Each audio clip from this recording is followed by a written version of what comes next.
Bismillah. Assalamualaikum warahmatullahi wabarakatuh. Alhamdulillah.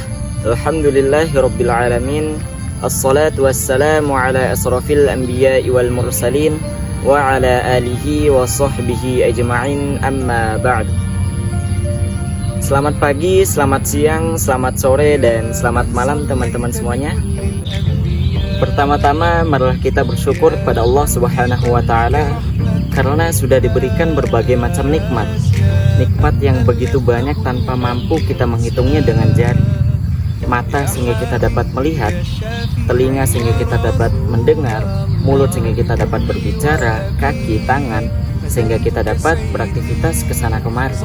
Yang dimana banyak sekali saudara-saudari kita, teman-teman kita, adik-adik kita, kakak-kakak kita di luar sana ingin sekali merasakan nikmat sehat sempurna seperti yang kita rasakan saat ini.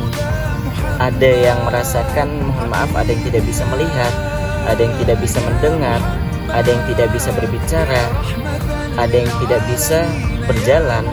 Karena itu marilah kita sama-sama bersyukur pada Allah Subhanahu wa taala dengan cara terus meningkatkan ketakwaan kita kepada Allah Subhanahu wa taala.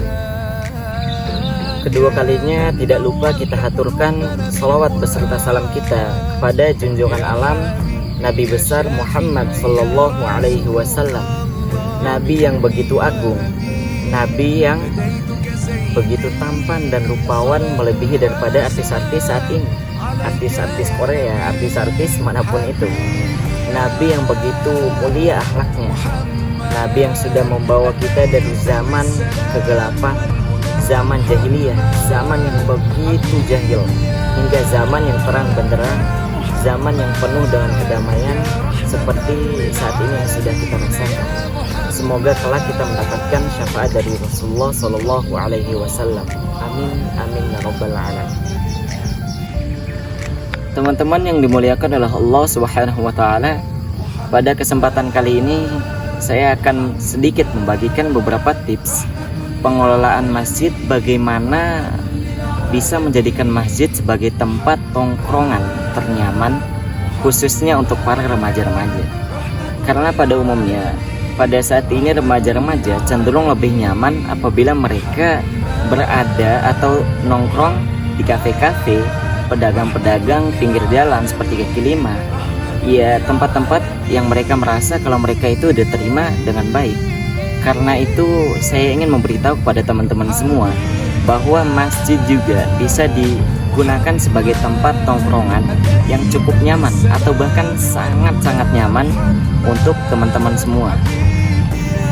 Perlu diketahui terlebih dahulu, fungsi masjid sebenarnya itu apa sih?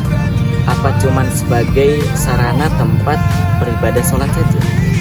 Karena kan pada umumnya orang-orang kalau ke masjid itu hanya sekedar melaksanakan ibadah sholat saja.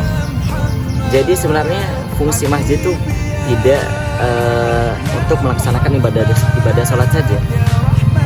Fungsi masjid juga itu bisa sebagai tempat beristirahat, bisa digunakan sebagai tempat berdiskusi sambil minum kopi, bisa digunakan sebagai tempat menghafal Al-Quran, belajar untuk menambah wawasan-wawasan dan kegiatan-kegiatan positif lainnya. Jadi tidak hanya sekedar untuk melaksanakan ibadah sholat saja.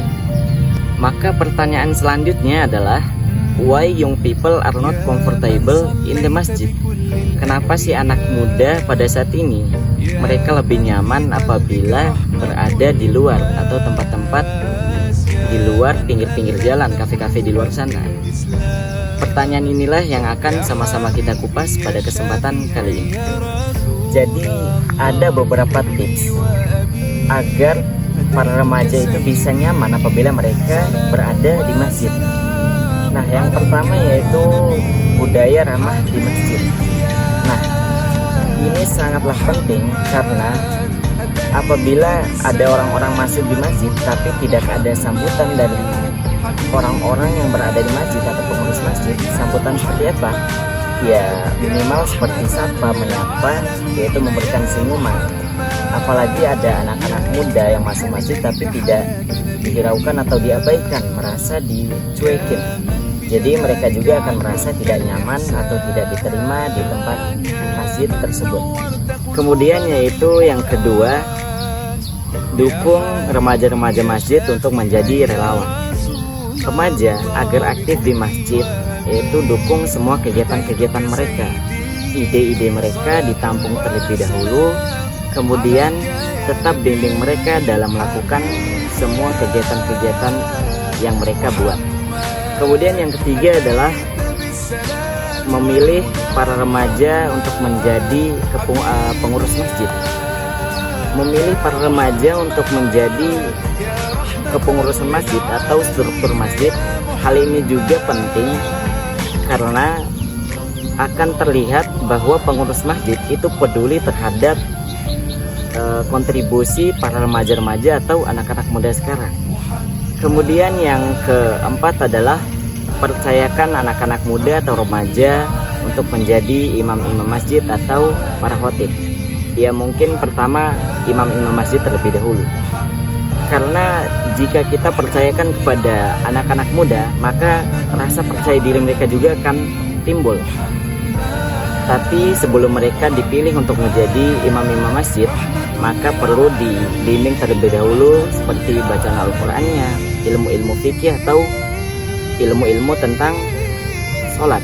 Maka setelah dibimbing dalam pembacaan Al-Quran atau ilmu-ilmu fikih, maka diperdengarkan terlebih dahulu bacaannya atau bisa diuji coba dalam hal ilmu mereka. Maka jika sudah merasa mereka itu sudah bisa atau mampu untuk menjadi imam, boleh dipercayakan untuk menjadi imam-imam masjid. Itulah beberapa tips yang mungkin bisa dilakukan agar remaja-remaja masjid menjadi nyaman apabila berada di masjid. Dan pesan saya untuk para anak-anak muda sekarang dan para remaja, apabila mimpimu belum tercapai, don't change your dream. Jangan pernah ubah mimpimu, but ubah strategi baru dan jalankan kembali sesuai rencana. Saya M. Fauzul Adim, pamit undur diri. Apabila ada benarnya itu datang dari Allah Subhanahu wa Ta'ala, dan apabila ada salahnya itu datang dari diri saya pribadi. Assalamualaikum warahmatullahi wabarakatuh.